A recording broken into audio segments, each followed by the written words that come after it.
നമസ്കാരം, ഞാൻ ഡോക്ടർ ഭാഗ്യ Q&B health കെയറിലെ Ayurveda ഫിസിഷ്യനാണ്. ഇന്ന് നമ്മളിൽ പലരും, അതായത് സ്ത്രീകളാണെങ്കിലും പുരുഷന്മാരാണെങ്കിലും ഇപ്പോൾ കുട്ടികളാണെങ്കിലും കുറച്ച് പ്രായമായ ആളുകളാണെങ്കിലും ഒക്കെ അനുഭവിക്കുന്ന ഒരു ബുദ്ധിമുട്ടാണ് എന്ത്, പാദത്തിലുണ്ടാകുന്ന വിണ്ടുകീറൽ. മെയിനായിട്ടും ചില ആളുകൾക്ക് ഇത് ഉപ്പൂറ്റിയുടെ ഭാഗത്തായിരിക്കും ഉണ്ടാകുന്നത്. എന്നാൽ മറ്റു ചിലർക്ക് ചിലപ്പോൾ വിരലിൻ്റെ അറ്റത്ത് അല്ലെങ്കിൽ ആ ഒരു ഗ്യാപ്പുകളിലൊക്കെ ആയിരിക്കും കൂടുതലായിട്ടും കാണുന്നത്. അപ്പോൾ എന്തൊക്കെ കാരണങ്ങൾ കൊണ്ടാണ് ഇത് ഉണ്ടാകുന്നത്, നമുക്കിത് വീട്ടിൽ ഇതെങ്ങനെ മാനേജ് ചെയ്യാം എന്നതിനെക്കുറിച്ച് നോക്കാം.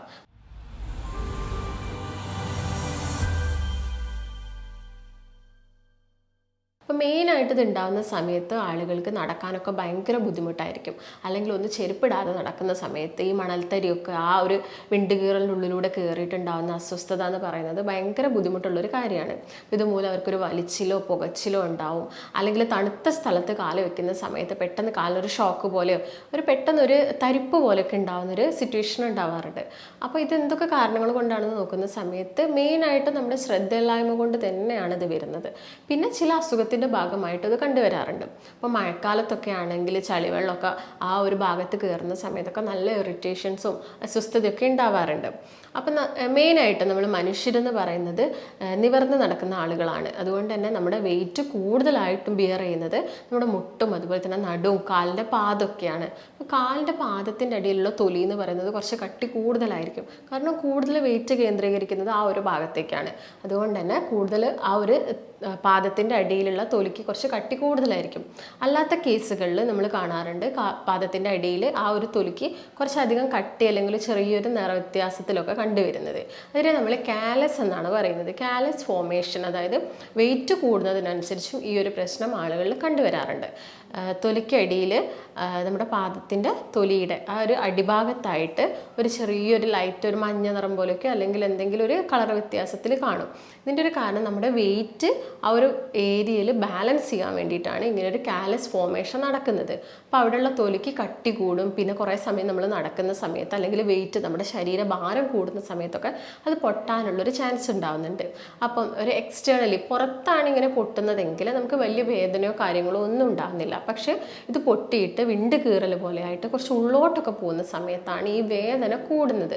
അതിനുള്ളൊരു കാരണം പുറത്ത് നെർവ്സ് അഥവാ നാഡികൾ വളരെ കുറവാണ്. ഉള്ളിലോട്ട് പോകുന്ന സമയത്താണ് നാഡികൾ കൂടുതലായിട്ടുള്ളത്. അതുകൊണ്ടാണ് നടക്കുന്ന സമയത്ത് നമുക്ക് കൂടുതലായിട്ടും പെയിന് ഇങ്ങനെ കൂടുതൽ ഡീപ്പായിട്ട് ഒരു കീറലുണ്ടെങ്കിൽ നമുക്ക് വേദന അനുഭവപ്പെടാനുള്ളൊരു കാരണം. ഇങ്ങനെയുള്ള ആളുകളിൽ ചിലപ്പം ഫംഗൽ ഇൻഫെക്ഷനോ ബാക്ടീരിയൽ ഇൻഫെക്ഷനോ ഒക്കെ ഉണ്ടാകാനുള്ളൊരു ചാൻസും കൂടി കൂടുതലാണ്. ചളിവെള്ളത്തെ ചവിട്ടുന്ന സമയത്തോ അല്ലെങ്കിൽ ചെരുപ്പിടാതെ നടക്കുന്ന സമയത്തൊക്കെ ഇങ്ങനെ വരാനുള്ളൊരു ചാൻസ് കൂടുതലാണ്.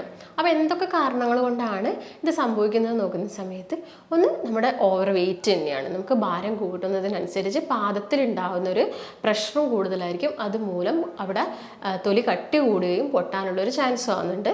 അതുപോലെ തന്നെ കുറേ സമയം നിന്ന് ജോലി ചെയ്യുന്ന ആളുകൾ, അതായത് പോലീസേഴ്സ്, സെക്യൂരിറ്റീസ്, നേഴ്സസ്, ഇങ്ങനെയുള്ള ആളുകളിലൊക്കെ കാലിൻ്റെ അടിയിലൊക്കെ ചിലപ്പോൾ ഇങ്ങനെ ഒരു പൊട്ടലും കീറലും, അതുപോലെ തന്നെ ചിലപ്പോൾ സ്ത്രീകൾ വീട്ടിൽ എപ്പോഴും നിന്ന് ജോലി ചെയ്യുന്ന സ്ത്രീകളിലൊക്കെ ഇത് കണ്ടുവരാറുണ്ട്.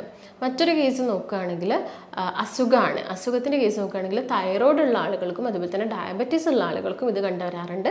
അതുപോലെ തന്നെ സ്കിൻ ഡിസീസായ സോറിയാസിസോ എക്സിമയോ അങ്ങനെയുള്ള കണ്ടീഷനിലൊക്കെ ഇങ്ങനെ തൊലിക്ക് കട്ടി കൂടുതലായിട്ട് കണ്ടുവരാറുണ്ട്. മറ്റൊരു കേസ് നോക്കുന്ന സമയത്ത് ഡ്രൈ സ്കിന്നാണ്. വല്ലാത്ത ഡ്രൈ സ്കിൻ, അതായത് ഭയങ്കര വരണ്ട സ്കിന്നുള്ള ആളുകളുടെ കാലിൻ്റെ അടിഭാഗത്തും പെട്ടെന്ന് ആ ഭാഗത്തുള്ള ഇലാസ്റ്റിസിറ്റി കുറയാനുള്ളൊരു കാരണം കൂടിയാവുന്നുണ്ട്. അതുമൂലവും അവരുടെ കാലിൻ്റെ അടിയിൽ വിണ്ടുകീറൽ അഥവാ പാദത്തിൻ്റെ അവിടെ വരുന്ന ചെറിയ ചെറിയ പൊട്ടലൊക്കെ നമ്മൾ കണ്ടുവരാറുണ്ട്. അപ്പോൾ പ്രധാനപ്പെട്ട ചില കാരണങ്ങൾ എന്ന് പറയുന്നത് ഇതൊക്കെ തന്നെയാണ്. അതുപോലെ തന്നെ മറ്റു ചില കാരണങ്ങൾ നോക്കുകയാണെങ്കിൽ നമ്മുടെ ശരീരത്തിൽ ഉണ്ടാകുന്ന അയേൺ, സിങ്ക്, കാൽഷ്യത്തിൻ്റെ ഒക്കെ ഡെഫിഷ്യൻസി മൂലവും നമുക്കിങ്ങനെ വിണ്ടുകീറൽ ഒക്കെ ഉണ്ടാവാം. അതുപോലെ നിങ്ങൾ ഭയങ്കര ടൈറ്റായിട്ടുള്ള ഷൂ ഇട്ട് നടക്കുന്ന ആളുകളാണെങ്കിൽ നിങ്ങൾക്ക് ഇങ്ങനെ വിണ്ടുകീറലും ഉണ്ടാവാം. അതുപോലെ തന്നെ രാത്രിയൊക്കെ കിടക്കുന്ന സമയത്ത് ഭയങ്കരമായിട്ടുള്ള കാലിനൊരു കടച്ചിലോ വേദനയോ ഒക്കെ അനുഭവപ്പെടാം. ആ ഒരു ഭാഗത്തുള്ള മസിൽസിനൊക്കെ ഒരു സ്ട്രെയിൻ വരുന്നത് കൊണ്ടാണ് ഇങ്ങനെ സംഭവിക്കുന്നത്. മറ്റൊരു കാരണം എന്ന് പറയുന്നത് നിങ്ങൾക്ക്, അതായത് ലൂസായിട്ടുള്ള നിങ്ങളുടെ കാലിനേക്കാളും ചെറിയ ചെരുപ്പാണ് നിങ്ങൾ ഇടുന്നെങ്കിൽ കാല് കുറച്ച് ഭാഗം പുറത്തോട്ട്, ചെരുപ്പിന് പുറത്തോട്ട് നിൽക്കുന്ന സമയത്തും നമ്മൾ ആ എത്രത്തോളം ഭാഗമാണോ ചെരുപ്പിനുള്ളിൽ നിൽക്കുന്നത് അവിടെ നമ്മൾ കൂടുതൽ പ്രഷർ കൊടുക്കുമ്പോൾ ഈ പുറത്തേക്ക് കിടക്കുന്ന ഭാഗം കുറച്ച് പരക്കാനൊക്കെ ഒരു ചാൻസ് ഉണ്ട്. അതുമൂലവും അവിടെയുള്ള സ്കിന്നിന് ചേഞ്ചസ് വരാം, അതുമൂലവും വരാം. അതുപോലെ തന്നെ കുറേ സമയം കൃഷിപ്പണി ചെയ്യുന്ന ആളുകൾ അവരെപ്പോഴും ചിലപ്പോൾ വെള്ളത്തിലായിരിക്കും, എപ്പോഴും ഒരു നനവ് തട്ടുന്നത് കൊണ്ടും സ്കിന്നിന് ഇങ്ങനെയുള്ള പൊട്ടലും കാര്യങ്ങളൊക്കെ വരാനുള്ളൊരു ചാൻസ് കൂടുതലാണ്. അപ്പോൾ പ്രധാനപ്പെട്ട കാരണങ്ങൾ ഇതൊക്കെ തന്നെയാണ്. അപ്പോൾ ഇതിന് നമ്മൾ ചെയ്യേണ്ടതെന്ന് പറഞ്ഞാൽ ശ്രദ്ധിക്കേണ്ട കാര്യം എന്ന് പറയുന്നത് മെയിനായിട്ടും വന്നു കഴിഞ്ഞാലും മഴക്കാലമൊക്കെ ആവുന്ന സമയത്ത് മാക്സിമം ചളി ചവിട്ടാതെ നോക്കുക. അതുപോലെ തന്നെ വെള്ളം കെട്ടിക്കിടക്കുന്നത് അതിലൂടെയൊക്കെ ചവിട്ടാതെ നോക്കുക. കാരണം അങ്ങനെയൊക്കെ ചവിട്ടുന്ന സമയത്ത് പെട്ടെന്നൊരു ഇൻഫെക്ഷൻ കയറാനുള്ള ചാൻസ് കൂടുതലാണ്. അതാണ് മെയിനായിട്ടും ശ്രദ്ധിക്കേണ്ടത്. പിന്നെ ചെരുപ്പൊക്കെ എപ്പോഴും യൂസ് ചെയ്യുക. അപ്പം വീട്ടിലൂടെ ഉള്ളിൽ നമ്മുടെ റൂമിനുള്ളിലൊക്കെ നടക്കുന്ന സമയത്ത് എപ്പോഴും സോഫ്റ്റ് ആയിട്ടുള്ള ചെരുപ്പ് യൂസ് ചെയ്യാൻ നോക്കുക. പുറത്ത് പോകുന്ന സമയത്ത് മാക്സിമം സോഫ്റ്റ് ആയിട്ടുള്ള ചെരുപ്പ്, അതുപോലെ ഹീൽസ് മാക്സിമം ഒഴിവാക്കാൻ നോക്കുക. അതുപോലെ തന്നെ ടൈറ്റ് ആയിട്ടുള്ള ചെരുപ്പിൻ്റെ ഉപയോഗം മാക്സിമം പരമാവധി കുറയ്ക്കാനൊക്കെ നോക്കുക. ഇതൊക്കെയാണ് നിങ്ങൾ പ്രധാനമായിട്ട് ശ്രദ്ധിക്കേണ്ടത്. പിന്നെ ആ ഒരു ഭാഗത്ത് ഇപ്പം ഉപ്പൂറ്റിയുടെ ഭാഗത്തൊക്കെയാണ് വിണ്ടുകീറൽ സ്റ്റാർട്ട് ചെയ്തതെങ്കിൽ അവിടെ നമ്മളൊരു മോയ്സ്ചറൈസർ, എന്തെങ്കിലും ഒരു മോയ്സ്ചറൈസറാണ് അപ്ലൈ ചെയ്യേണ്ടത്. ഇതിപ്പോൾ നമ്മുടെ വീട്ടിലൊക്കെ കിട്ടുന്ന വെളിച്ചെണ്ണയോ ഉരുക്ക് വെളിച്ചെണ്ണയോ അല്ലെങ്കിൽ വാസ്ലിനോ അല്ലെങ്കിൽ അലോവേറോ ജെല്ലോ ഒക്കെ നന്നായിട്ട് അപ്ലൈ ചെയ്ത് കൊടുക്കുക. അതൊരു 2 നേരം അപ്ലൈ ചെയ്ത് കൊടുക്കുക. രാവിലെ അപ്ലൈ ചെയ്യുക, വൈകുന്നേരം അപ്ലൈ ചെയ്യുക. നന്നായിട്ട്, അതായത് വളരെ ക്ലീൻ ആയിട്ട് നമ്മുടെ പാദം സൂക്ഷിച്ച് കൊണ്ടടക്കാൻ നോക്കുക. അതായത് മണലും പൊടിയും അഴുക്കൊന്നും ആവാത്ത രീതിയിൽ നല്ല ഹൈജീനോട് കൂടി തന്നെ അത് കൊണ്ട് നടക്കാൻ നോക്കുക. അതുപോലെ തന്നെ ശ്രദ്ധിക്കേണ്ടത് നമുക്കൊരു സ്ക്രബൊക്കെ യൂസ് ചെയ്യാം. ഇങ്ങനെ വല്ലാതെ വിണ്ടുകീറലൊക്കെ വന്ന ആളുകൾക്ക് ഒരു സ്ക്രബൊക്കെ വീട്ടിൽ യൂസ് ചെയ്യാം.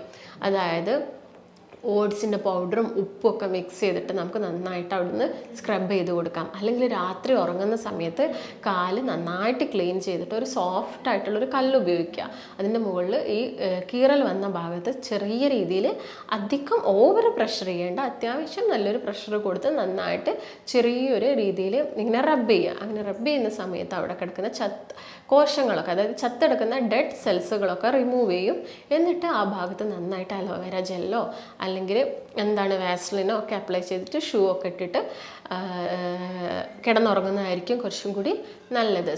സോക്സ് ഒക്കെ ഉപയോഗിച്ചിട്ട് രാത്രി കിടന്നുറങ്ങാൻ നോക്കുക. അപ്പോൾ പുറത്ത് പോകുന്ന സമയത്താണെങ്കിൽ ലൂസായിട്ടുള്ള അധികം കുടുങ്ങി നിൽക്കുന്ന ഷൂ ഒക്കെ ഒഴിവാക്കിയിട്ട് നടക്കുന്നതായിരിക്കും ഏറ്റവും നല്ലത്. അപ്പോൾ മെയിനായിട്ട് നിങ്ങൾ ശ്രദ്ധിക്കേണ്ടത് ഇത്രയും കാര്യങ്ങൾ തന്നെയാണ്. അപ്പോൾ നിങ്ങൾക്ക് എന്തെങ്കിലും സംശയങ്ങളോ കാര്യങ്ങളോ ഒക്കെ ഉണ്ടെങ്കിൽ താഴെ കാണുന്ന നമ്പറുമായിട്ട് ബന്ധപ്പെടുക. ഇങ്ങനെ വിണ്ടുകീറലിനും അതുപോലെ തന്നെ പാദത്തിന് വരുന്ന കാലിനടിയിൽ വരുന്ന ചൊറിച്ചിലിനും കാര്യങ്ങൾക്കൊക്കെ നമ്മുടെ ആയുർവേദത്തിൽ ഒരുപാട് എഫക്റ്റീവായിട്ടുള്ള മെഡിസിൻസും ഒക്കെ അവൈലബിൾ ആണ്. അപ്പം നിങ്ങൾക്ക് എന്തെങ്കിലും സംശയം ഉണ്ടെങ്കിൽ നമ്മളുമായിട്ട് ബന്ധപ്പെടുക. നമുക്ക് മറ്റൊരു നല്ല ഹെൽത്ത് ടോപ്പിക്കുമായിട്ട് വീണ്ടും കാണാം. നന്ദി.